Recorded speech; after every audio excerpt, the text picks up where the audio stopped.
ഗ്രാമിക ന്യൂസിലേക്ക് സ്വാഗതം. കതിരൂർ ഉക്കാസ്മേട്ട പി കൃഷ്ണപിള്ള സ്മാരക സാംസ്കാരിക കേന്ദ്രത്തിൻ്റെ ആഭിമുഖ്യത്തിൽ കൈത്താങ് പദ്ധതിയുടെ ഭാഗമായുള്ള ജനകീയ ആംബുലൻസ് സർവീസ് തുടങ്ങി. നിയമസഭാ സ്പീക്കർ എൻ ഷംസീർ ഉദ്ഘാടനം ചെയ്തു. കതിരൂർ ഗ്രാമപഞ്ചായത്ത് പ്രസിഡന്റ് പി സനിൽ അധ്യക്ഷനായി.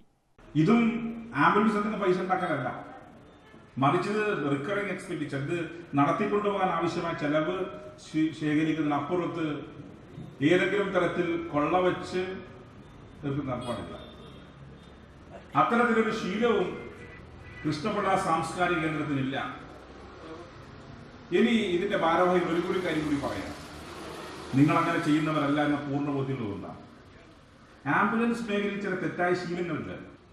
നിങ്ങളെക്കുറിച്ച് അത്തരത്തിലൊരു പരാതി എനിക്കില്ല കേട്ടോ, തുറന്നു പറയാം. ചില സ്ഥാപനങ്ങളുമായി അണ്ടർസ്റ്റാൻഡിങ് എനിക്ക് വ്യക്തിയുടെ അനുഭവം ഉണ്ടായിട്ടുണ്ട്. അത് നമ്മുടെ ഒരു ആശുപത്രിയുടെ ഉണ്ട്, അവിടെ ചികിത്സകളുണ്ട്, പക്ഷെ അവിടെ കൊണ്ടുപോകും, നേരെ വേറൊരിടത്തേക്ക് കൊണ്ടുപോകും.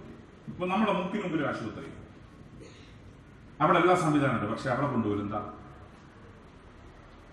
നേരെ വേറൊരിടത്തേക്ക് കൊണ്ടുപോകുന്ന താല്പര്യം. ആ താല്പര്യം ചില രോഗികളെ അവിടെ എത്തിച്ചാൽ ചില ടിപ്സ്, ഹോട്ടലിൽ ഭക്ഷണം കഴിക്കാൻ കയറി കഴിഞ്ഞാൽ ടിപ്സ് കിട്ടുമല്ലോ, അതുപോലെ ചില ടിപ്സ് ഈ ആംബുലൻസ് ഡ്രൈവർമാർക്ക് കിട്ടും. ഇത് എനിക്കൊരു വേദാറുണ്ടായിട്ടൊന്നുമില്ല, ഞാൻ പരസ്യയുടെ സമ്മേളനത്തിൽ പറഞ്ഞതാണ്.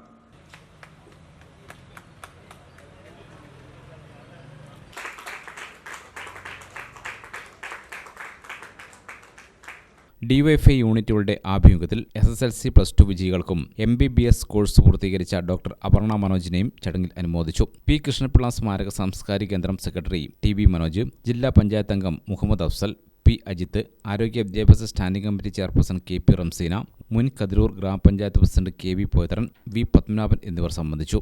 ഗ്രാമിക ന്യൂസ്, തലശ്ശേരി.